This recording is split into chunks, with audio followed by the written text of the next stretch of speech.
Mag-usap na tayo. Kinuha ba yung panty kong mawawala?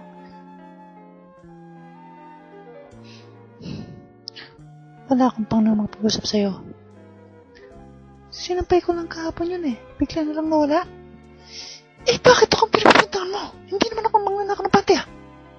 Bakit akong pinagbintangan mo? Eh, ba't ka nagagalit? Tinatanong lang naman kita. Eh, kasi sa panalita mo, parang ako ang kumuha eh. Parang ako ang kumuha. Ano ka ba naman?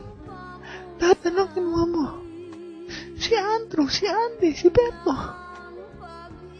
Lahat na lang nadadaki sa buhay ko, kinuha mo. Pero yung panty kong nag-iisa, bakit pati yung panty kong nag-iisa? Kinuha mo pa. Hindi ko kinuha yung panty mo. Ikaw nga ang kumuha ng panty ko. Ikaw nga ang kumuha ng panty ko dati. Yung panty ko dati, kinuha mo. Dahil ikaw. Ikaw ang magnanakaw ng panty ko.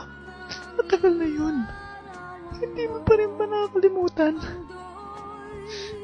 Maray ka naman panty ah. Pero yung panty ko nag-iisa lang. Nag-iisa lang.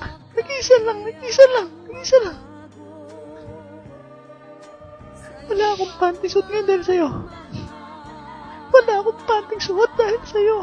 Dahil kinuha mo. Wala ka nang tinang sa akin. Parang awa na, ilabas mo na yung panty ko. Ilabas mo yung panty ko.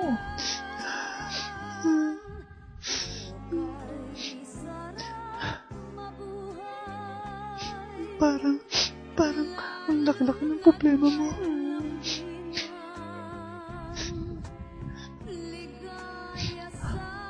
Alam mo ba?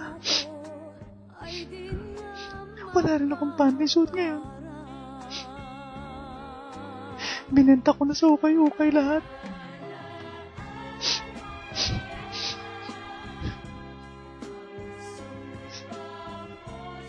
Please. Pasensya na. Kinuha ko yung panty mo. Ano, lalabas mo na ba o hindi? O, bibigay ko sa'yo. Oo, sige. Ito ba? Ito ba yung panty hinahanap mo? Kinuha mo nga yung panty ko. Bigay mo na lang sa akin to, please.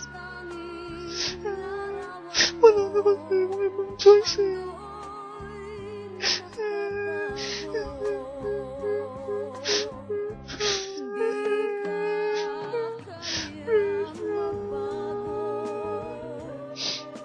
Sabi ko sa sarili ko,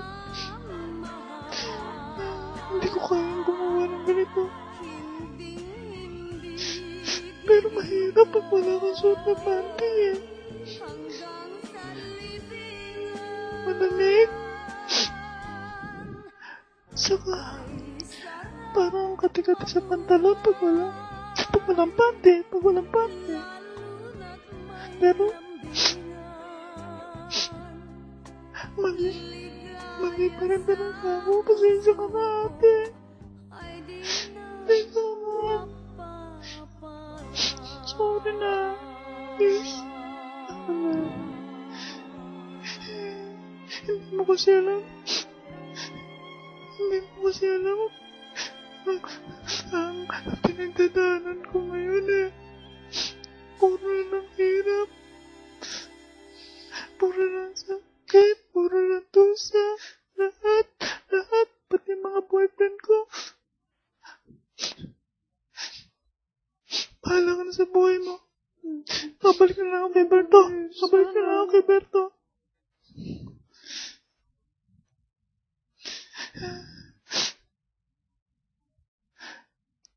Please.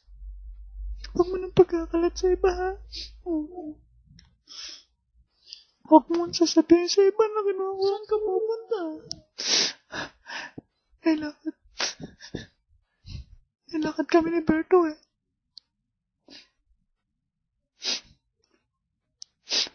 Pupunta kaming Sunsetin. Sige na. Alam.